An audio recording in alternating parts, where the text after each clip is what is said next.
హర హర మహాదేవ్. ఓం నమ శివ. అఘోరికాళ నమ, గురుదత్తే నమ.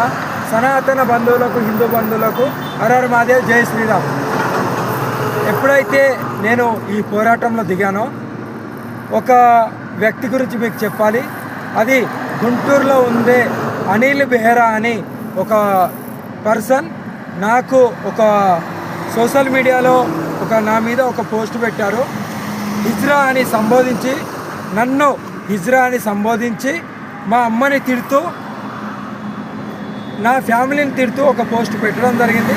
దానికి నేను స్పందిస్తున్నాను. ఎందుకు మా అమ్మని తిట్టాల్సి వచ్చింది? మా అమ్మ దగ్గరికి వెళ్ళి చూశాడా, లేకుంటే నాకు హిజ్రా అని ముద్రేశాడు కదా, నన్ను దగ్గరుండి ఏమన్నా ఆపరేషన్ చేశాడా, అతను ఏమన్నా పెట్టుకున్నాడా అనేది నాకు కావాలి. నేను హిజ్రా అని నీకు ఎవరు చెప్పారు? నీ దగ్గర ప్రూఫ్ ఏంటి? దగ్గరుండి నీకు అంత ధైర్యం ఎవడిచ్చాడనేదే నేను వస్తున్నాను.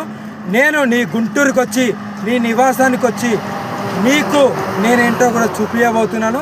నీకు నాకు ముఖ పరిచయం లేకున్నా సరే నువ్వెందుకు ఈ ముద్ర వేసినావు, నా ఫ్యామిలీని కూడా ఇందులోకి ఎందుకు లాగినావు అనేది నాకు నువ్వు చెప్పాల్సి వస్తుంది. 100% నీ మీద నేను పెద్ద ఎత్తున కార్యాచరణ తీసుకోబోతున్నాను. నిన్ను నేను ఇది కఠినంగా నేను శిక్షలు నీకు ఎలా పడాలో అలా చేస్తాను. దమ్ముంటే నన్ను ఆపుకో. నేను నీ గుంటూరుకి వస్తున్నాను, నీ నివాసానికి. నువ్వెవరిని పిలిపిస్తావో పిలిపించో, నువ్వేమైతే అన్నావో అదే మాటలు నేను కూడా అనగలను. కానీ నీకు ఫ్యామిలీ ఉందని నేను అనట్లేదు.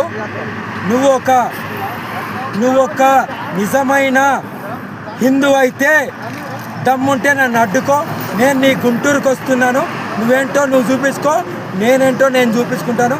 నా జెండర్ని ప్రశ్నించే హక్కు నీకు ఎవడిచ్చాడు? నా తల్లిని అంత అసభ్యకరంగా వ్యాఖ్యలు చేసే హక్కు నీకు ఎవడిచ్చాడు అన్నది నాకు కావాలి. ఎందుకు నువ్వు అన్నావు? నీకు నాకు సంబంధం ఏంది? నీకు నాకు గొడవలు ఏందనేది నాకు కావాలి.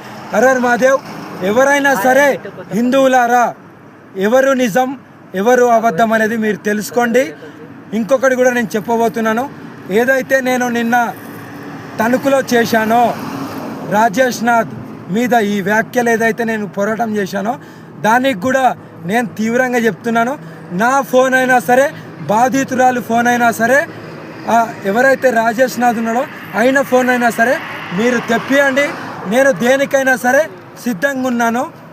ఫోన్లలో అన్ని డీటెయిల్స్ వెళ్తాయి. ఫోరెన్సిక్ ల్యాబ్కి కూడా పంపిద్దాం. నేను రెడీగా ఉన్నాను, బాధితురాలు రెడీగా ఉన్నారు. ప్రజలారా ఇప్పటికైనా తెలుసుకుందాం ఎవరు నిజం ఎవరు అబద్ధం. ప్రజలు కూడా గమనించాల్సింది ఏంటంటే, రాజేష్ నాథ్ది ఫోన్ వస్తే అన్నీ బయటికి వస్తాయి. ఆ ఫోన్ తెప్పించి ఆయన బ్యాంక్ డీటెయిల్స్ ఎవ్రీథింగ్ తెప్పించుకోవాల్సిన బాధ్యత మనది. కఠినంగా చర్యలు తీసుకోవాల్సిన బాధ్యత కూడా మనకు అందరికీ ఉంది.